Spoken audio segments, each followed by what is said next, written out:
अस्सलाम वालेकुम students, welcome to maths learning platform. आज हम एक्सरसाइज 4.6 का क्वेश्चन नंबर 3 सॉल्व करेंगे। ये भी इसमें बोला गया है कि सिंप्लीफाई करना है, ठीक है। तो सॉल्व करने का मैंने बेस्ट मेथड आपको ये बताया है, कुछ स्टेप्स हैं, मैं यहाँ पे चले लिख भी देता हूँ।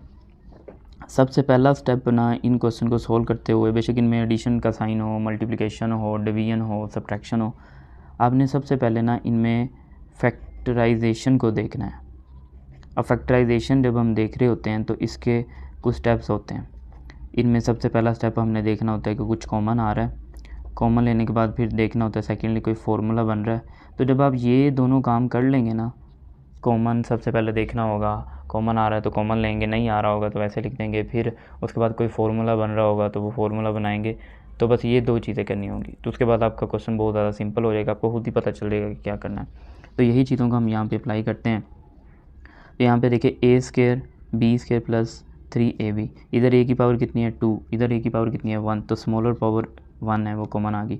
इधर बी की पावर 2 है और इधर बी की पावर 1 है, तो स्मॉलर पावर कॉमन आ गई। अब ब्रैकेट लगाते हैं और यहाँ पे मैंने आंसर लिखना है। रफ फ़र्क करते हैं, देखिए टर्म को ऊपर लिखेंगे, डिवाइड कर देंगे कॉमन पार्ट से, तो एक ए और एक बी कट हो जाएगा तो रह जाएगा ए बी।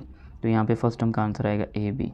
इस तरह सेकंड टर्म में 3ab, इसको डिवाइड करूँगा ए बी पे तो कट होके क्या आंसर आएगा 3, तो यहाँ पे आ जाएगा +3।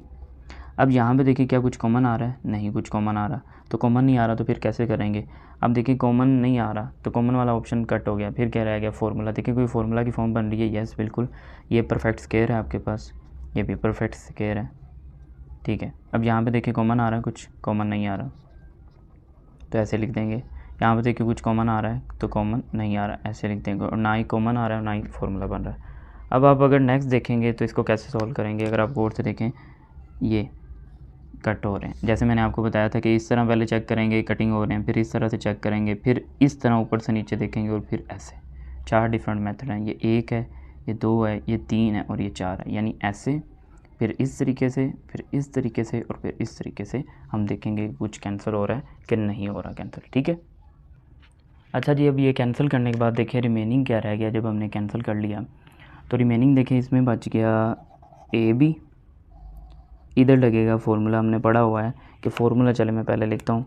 फार्मूला हमारे पास ये है कि if we have A square minus B square then we can write A plus B and A minus B, यानी अगर हमारे पास दो परफेक्ट स्केयर लिखे हों और उनके दरमियान सब्ट्रैक्शन का साइन हो तो हम क्या कर सकते हैं, उन दोनों को एक दफ़ा प्लस में लिखेंगे विदाउट स्केयर, ये देखें, मतलब स्केयर के नीचे जो एक्सप्रेशन है वो, उसको एक दफ़ा प्लस में लिखेंगे और एक दफ़ा माइनस में। तो यहाँ पे मैं लिख दूँगा 2a + 1 और 2a - 1। यहाँ पे जो आपकी फर्स्ट टर्म है, यानी जो a है वो इक्वल है 2a के और जो b है वो किसके इक्वल है 1 के, मल्टीप्लाई, और यहाँ रह गया 2a + 1 और डिवाइड में रह गया 1।